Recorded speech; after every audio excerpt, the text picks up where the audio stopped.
تو یہ ہمارے پاس حروف زیادہ تھے جو غیر عاملہ ہوتے ہیں۔ اب ہم اگلی قسم کی طرف بڑھتے ہیں۔ اگلی قسم ہمارے پاس ہے حروف شرط۔ حروف شرط یعنی یہ حرف شرط ہیں لیکن یہ عمل نہیں کرتے۔ جس طرح ہم نے پیچھے کچھ حروف شرط پڑھے تھے وہ تو عمل کرتے تھے کہ جزم دیتے تھے، ٹھیک ہے جی، اسم یا فعل جو بھی تھے۔ اب اسماء شرط بھی پڑھے تھے اور اسی طریقے سے ہم نے حروف شرط بھی پڑھا تھا، حرف شرط ان بھی پڑھا تھا۔ تو اسی اب یہ حروف شرط ہیں دو، اما اور لو، یہ جو ہے نا عمل نہیں کرتے۔ کیا مطلب؟ یعنی ان کی وجہ سے اعرابی کوئی تبدیلی نہیں آتی۔ اما جو ہے، اما دو طرح سے استعمال ہوتا ہے، یعنی کبھی کبھی تفصیل کے لیے، یعنی جو بات پیچھے مجمل ہے، اجمالی ہے، اس کی تفصیل بیان کرنی ہو تو اس کے شروع میں اما لگا دیتے ہیں، یا کبھی کبھی استیناف یعنی نئے جملے کے سٹارٹ میں بھی اما آتا ہے۔ یہ تو بہت مشہور ہے جو استیناف کے لیے آتا ہے، جیسے ہم خطبہ پڑھتے ہیں الحمدللہ رب العالمین والصلاۃ والسلام علی سید الانبیاء والمرسلین اما بعد۔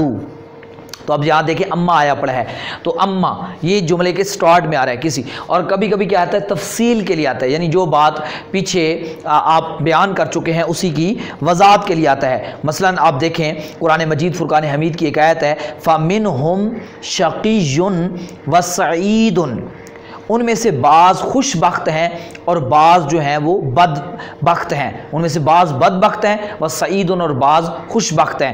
فَأَمَّا الَّذِينَ شَقُوا، اب یہاں دیکھیں جو بات پیچھے ذکر ہوئی بدبختی اور خوش بختی کی، اسی کی اما سے وضاحت ہو رہی ہے۔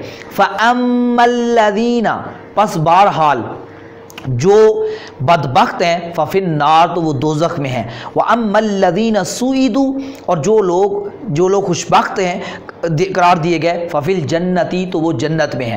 یعنی اب دیکھیں پچھلی بات کی وضاحت ہوئی ہے اما کے ساتھ، اب یہاں یہ اما استنافیہ اور دونوں کی میں نے مثال دے دی ہے، لیکن یہ بھی چیز ذہن میں رکھیں، اما جو ہوتا ہے چاہے وہ تفصیل کے لیے ہو یا استیناف کے لیے ہو، یہ حرف شرط ہوتا ہے، یعنی شرط کی طرح ہوتا ہے، اس لیے جو اس کی جزا ہے اس پہ فا لائی جاتی ہے، ٹھیک ہے جی۔ جس طرح ابھی آپ نے یہاں دیکھا ہوگا فَأَمَّا الَّذِينَ شَقُوا فَفِي النَّارِ، آپ کو پتا تھا کہ شرط کی جزا جملہ اسمیہ ہو یا امر ہو، ہم نے پڑھا تھا، یا دعا ہو تو اس کے شروع میں فا آتا ہے، یہ ہم پیچھے نحمیر میں پڑھ چکے ہیں۔ تو اس لحاظ سے یعنی اس کی شرطیت باقی ہوتی ہے، یعنی یہ حرف شرط کے طور پہ استعمال ہوتا ہے، آگے بے شک کوئی عمل نہیں کرتا، یعنی اگلے اس سے آگے جو بھی لفظ آ رہا ہوتا ہے اس پہ کوئی لفظی عمل نہیں کرتا، لیکن یہ شرط کے ہوتا شرط ہے، اس لیے اس کی جو جزا آتی ہے اس پر فا لائی جاتی ہے جزائیہ کے طور پہ۔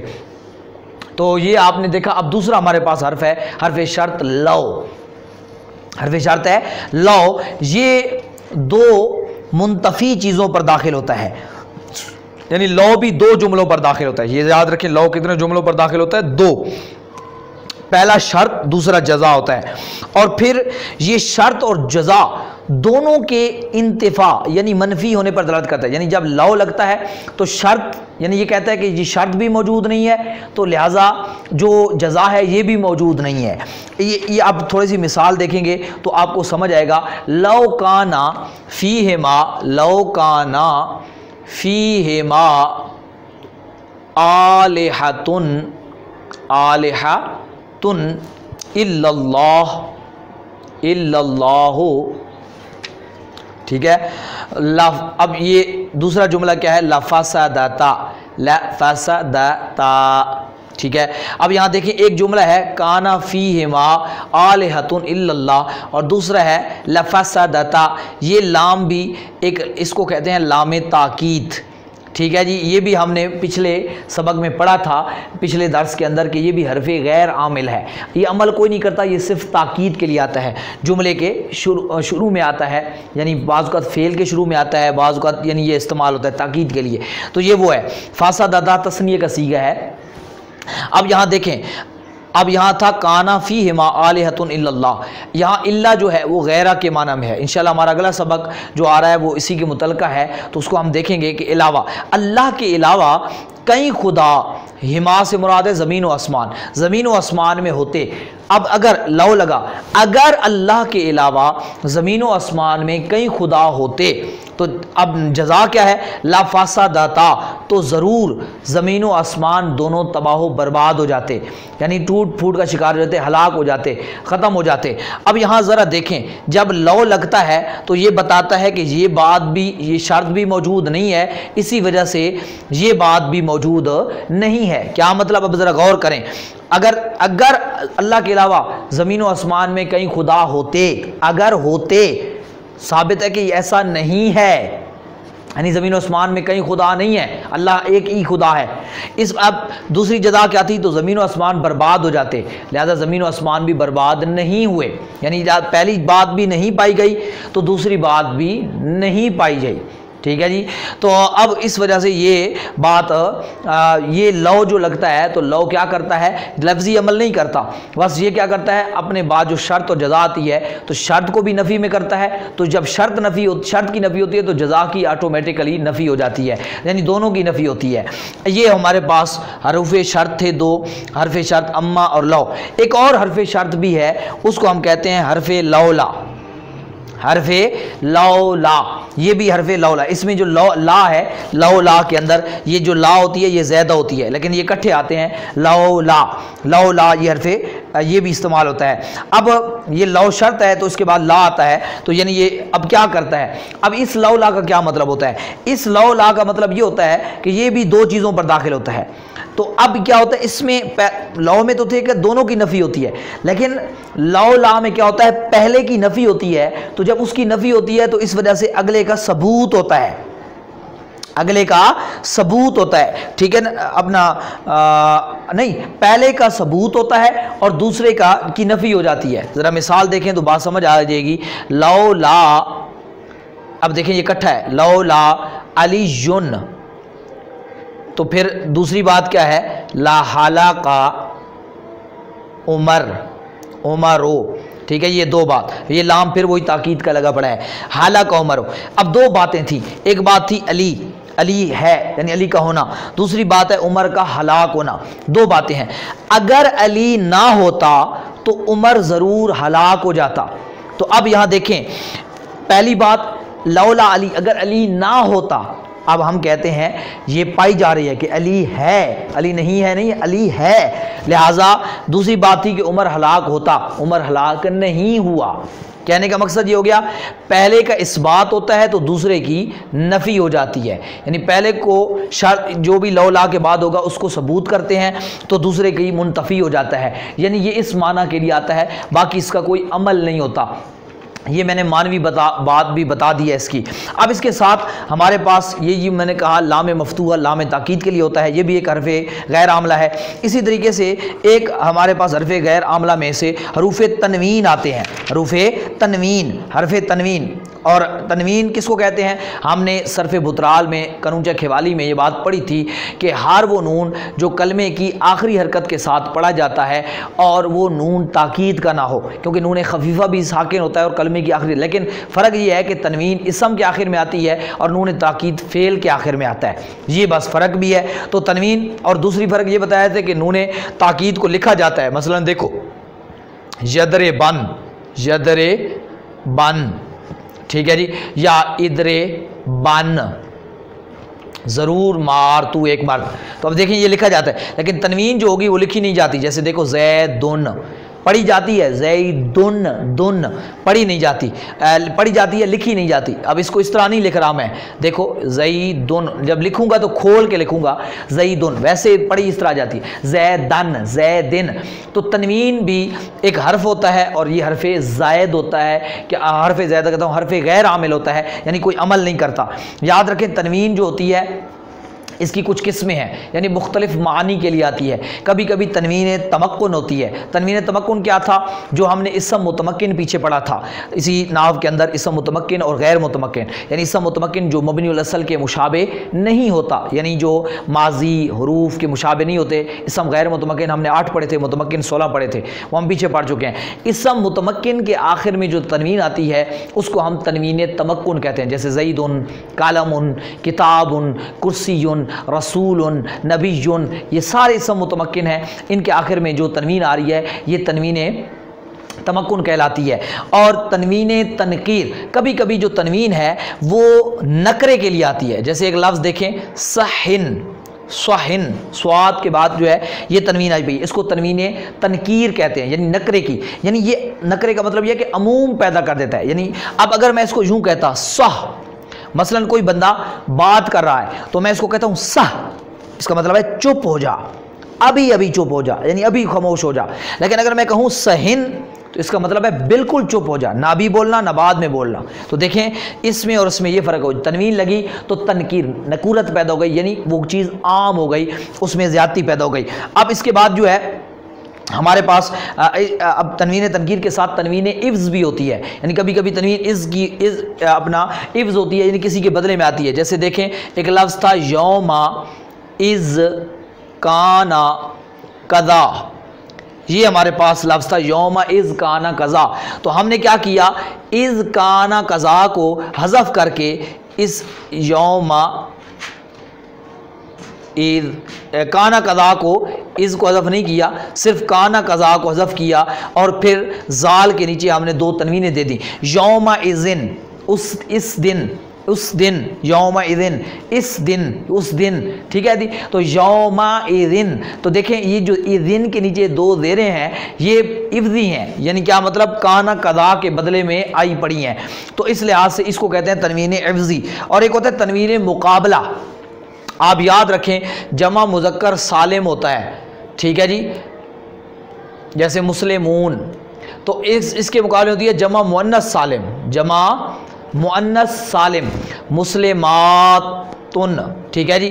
تو جمع مؤنث سالم میں جو تنوین آتی ہے اس کو ہم کہتے ہیں تنوین مقابلہ، یہ بس شارٹ سے لفظوں میں یاد رکھیں، جمع مؤنث سالم کے آخر میں جو تنوین آتی ہے اس کو ہم کیا کہتے ہیں، تنوین مقابلہ۔ اور تنوین ترنم، تنوین ترنم کیا ہوتی ہے، جو شعروں کے آخر میں آتی ہے، اور یہ شعروں کے آخر میں کبھی کبھی تنوین لائی جاتی ہے، اس کو ہم تنوین ترنم کہتے ہیں۔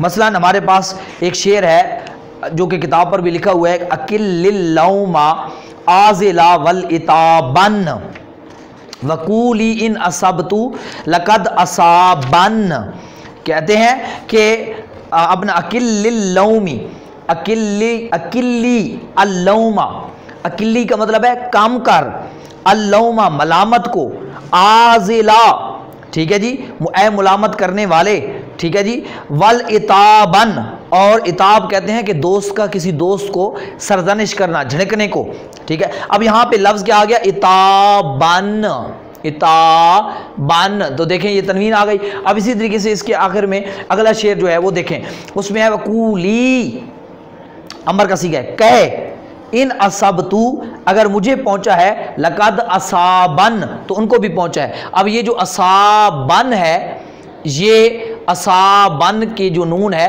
یہ فعل کے آخر میں آئی پڑی ہے، حالانکہ آپ نے پڑھا تھا اصابہ فعل ہے، حالانکہ آپ نے پڑھا تھا کہ تنوین جو ہوتی ہے وہ اسموں کے آخر میں آتی ہے۔ تو یہ ذہن میں رکھیں، یہ جو پانچویں قسم ہے تنوین ترنم، یہ اسم پر بھی آ سکتی ہے، فعل پر بھی آ سکتی ہے، حرف پر بھی آ سکتی ہے، لیکن یہ آتی شاعری میں ہے، ضرورت کی وجہ سے آتی ہے، عام طور پہ اس کا استعمال نہیں ہوتا۔ باقی جو چار قسمیں ہیں وہ اسم پر ہی آتی ہیں۔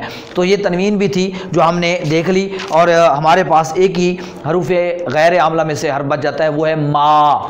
ایک ما ہوتا ہے جس کو ہم کہتے ہیں ما، اور وہ ما بمانا ما دامہ ہوتا ہے، ما بمانا ما دامہ، یعنی یہ ما ہے اور ہوتا ہے ما دامہ کے معنی میں، ہوتا کیا ہے، ما دامہ کے معنی میں۔ مثلا یہ آپ نے پیچھے پڑھا تھا افعال ناقصہ میں، اقوم ما جلس الامیر، ما جلس الامیرو، کیا مطلب، میں کھڑا رہوں گا، ما جلس الامیرو، مطلب ما دام جلس الامیرو، جب تک سردار بیٹھا ہے میں کھڑا رہوں گا۔ تو اب یہ ما بمانا ما دامہ ہے، یہ بھی غیر عاملہ ہوتا ہے، کوئی عمل نہیں کرتا۔ ما دامہ تو عمل کرتا تھا، ہم پیچھے پڑھ چکے ہیں، وہ تو افعال ناقصہ میں سے تھا، لیکن جو ما بمانا ما دامہ ہوتا ہے وہ عمل نہیں کرتا۔ یہاں تک آ کے ہمارے حروف غیر عاملہ جو ہے وہ ختم ہو چکے ہیں۔ اس کے بعد ہمارا آخری سبق جو ہے وہ ناہمیر کا شروع ہو جائے گا، اور وہ ناہمیر کے ہم آخری سبق کو آج سے ہی آغاز کریں گے، لیکن اختتام اس کا ہم اگلے درس پہ کریں گے، یعنی انشاءاللہ ہم اس کے بعد جو درس ہوگا وہ ہمارا آخری درس ہوگا ناہمیر کا، اور اس میں ہم کمپلیٹ کریں گے۔ لیکن آج میں اس کے سبق کا ابتدا کر دیتا ہوں۔ وہ ہمارا سبق ہے استثناء۔ استثناء کیا ہوتا ہے؟ استثناء لفظوں سے واضح ہے، یہ ہم اردو میں بھی یہ لفظ استعمال کرتے رہتے ہیں کہ کسی چیز کو جدا کرنا، لیکن نحو کے اندر یہ جو میں نے حروف لکھے ہیں، الا، غیرہ، سوا، سواء، حاشا، خلا، ادا، ما خلا، ما عدا، لیسا، لا یکونو، ان میں سے زیادہ استعمال الا کا ہوتا ہے یا سوا کا ہوتا ہے یا غیرہ کا ہوتا ہے، زیادہ استعمال الا کا ہوتا ہے۔ تو الا ان کو ہم کہتے ہیں حروف استثناء، ان کو ہم کیا کہتے ہیں؟ حروف استثناء، ان کو ہم کہتے ہیں حروف استثناء۔ ٹھیک ہے جی، استثناء لکھا پڑا ہے، حروف استثناء یعنی استثناء کرنے والے حروف۔ اب یہ الا، غیرہ، سوا یعنی یہ جتنے بھی ہیں، ان کے ذریعے آپ کسی بھی چیز کو جو اس سے پہلے والا، اللہ سے پہلے والا ایک کلام ہوگا اور ایک اللہ کے بعد جو ہے وہ کلام ہوگا یا لفظ ہوگا، تو اللہ کے ذریعے آپ اپنے بعد، اللہ کے بعد والے کو یا اللہ کے علاوہ جتنے بھی حروف ہیں، حروف استثناء کے ذریعے جو حروف استثناء کے بعد والا کلمہ ہے اس کو آپ اس سے پہلے والے جملے کے حکم سے نکالتے ہیں، تو اسی کو ہم کہتے ہیں استثناء۔ میں کہتا ہوں ساری کلاس حاضر ہو جائے مگر خالد، تو اب یہاں اردو میں آپ ذرا دیکھیں، میں نے کہا کلاس، ساری کلاس حاضر ہو جائے مگر خالد، یا میں آپ کو کہتا ہوں سارے علماء تشریف لائے مگر زید، یعنی زید بھی علماء میں سے۔ اب جب میں نے کہا نا مگر، تو اردو میں ہم مگر کا لفظ جب استعمال کرتے ہیں تو یہ استثناء کر رہے ہیں کہ سارے علماء تشریف لے کے آئے ہیں مگر زید، اس کا مطلب یہ ہوگا کہ زید تشریف لے کے نہیں آیا۔ اب لمبی چوڑی بات کرنے کی ضرورت نہیں ہے، مگر زید جب کہا تو آٹومیٹیکلی یہ بات ثابت ہو گئی، جو بات پچھلوں کے لیے ثابت ہے وہ اس کے لیے نہیں ہے۔ سارے آ جاؤ مگر خالد، تو بس اتنا کہنے کی ضرورت ہی نہیں ہے کہ خالد نہ آئے، کیونکہ جب بات اس کا مطلب یہ ہے کہ مگر خالد کا مطلب یہ ہے کہ وہ نہ آئے، تو اب اس لحاظ سے یہی اسی کو کہتے ہیں استثناء۔ اس کے لیے ہم لفظ عربی میں استعمال کرتے ہیں الا، ٹھیک ہے۔ اب اس کی دو قسمیں ہوتی ہیں، استثناء متصل اور منفصل۔ زیادہ تفصیلات کی طرف ہم اگلے سبق میں جائیں گے، ابتدا میں سمجھا رہا ہوں۔ تو یاد رکھیں، ایک ہوتا ہے مستثنیٰ منہ، ایک ہوتا ہے مستثنیٰ منہ، اور ایک ہوتا ہے مستثنیٰ، اور ایک ہوتا ہے حرف استثناء۔ اب آپ نے دیکھیں میں نے کیا کہا، سارے علماء حاضر ہوئے یا آئے مگر زید، ٹھیک ہے جی۔ اب یہاں ذرا دیکھیں، سارے علماء حاضر ہوئے مگر زید، تو اب یہاں ذرا دیکھیں یہ سارے علماء حاضر ہوئے، یہ ایک جملہ ہے، اس کو ہم کہتے ہیں مستثنیٰ منہ، یعنی کیا مطلب، مگر حرف استثناء ہے اور زید مستثنیٰ ہے۔ اب یعنی جس سے استثناء ہوگا اسی کو ہم مستثنیٰ منہ کہیں گے، یعنی جس حکم میں سے آپ اس کو نکال رہے ہیں اس کو مستثنیٰ منہ کہتے ہیں، اور جس کو نکال رہے ہیں اس کو ہم مستثنیٰ کہتے ہیں۔ اب یہاں جس طرح کے زید، تو اب میں کہوں گا جاء العلماء الا زید، ٹھیک ہے جی۔ آئے سارے علماء مگر کیا، زید، سارے علماء آئے مگر زید، ٹھیک ہے جی۔ جاء العلماء الا زیدن نہیں پڑھیں گے، زیدن پڑھیں گے، یہ ابھی اعراب آگے انشاءاللہ ہم پڑھیں گے۔ جاء العلماء الا زیدن، کیا مطلب، علماء آئے مگر زید نہیں آیا۔ اب یہ اگر آپ کو سمجھ آ گئی ہے تو متصل اور منفصل سمجھنا مشکل نہیں ہے۔ یاد رکھیں، اگر مستثنیٰ منہ کی جنس میں سے ہو تو اس کو ہم کہتے ہیں مستثنیٰ متصل، اور اگر جنس میں سے نہ ہو تو اس کو کہتے ہیں مستثنیٰ منفصل۔ کیا مطلب ہے اس کا، میں کہتا ہوں ساری قوم آئی مگر زید، تو اب زید قوم میں شامل تھا لیکن میں نے اس کو نکال لیا، حکم سے نکال لیا، تو یعنی زید انہی میں سے تھا، انہی کا ایک فرد تھا قوم کا، لیکن میں نے اس کو نکال لیا، تو اس کو کہتے ہیں مستثنیٰ متصل۔ زید علماء میں سے تھا لیکن میں نے اس کو نکال لیا، تو یہ ہے استثناء متصل۔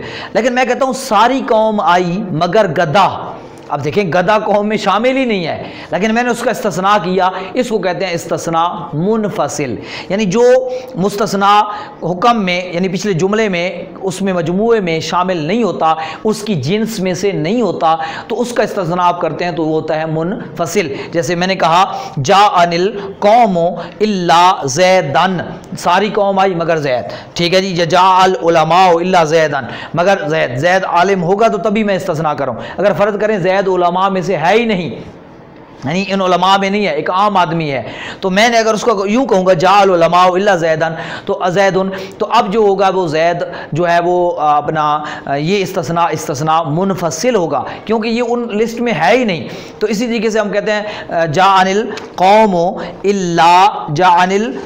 الا حمارا، میرے پاس ساری قوم آئی مگر گدھا، تو یہ ہے استثناء منفصل۔ انشاءاللہ ہم آگے دیکھیں گے، کوئی چیز سمجھ نہ آئے تو اس کے بارے میں سوال کریں، واٹس اپ نمبر شو ہے، اس پہ بھی سوال کر سکتے ہیں یا یوٹیوب پر بھی سوال کر سکتے ہیں، جواب دینے کی کوشش کی جائے گی۔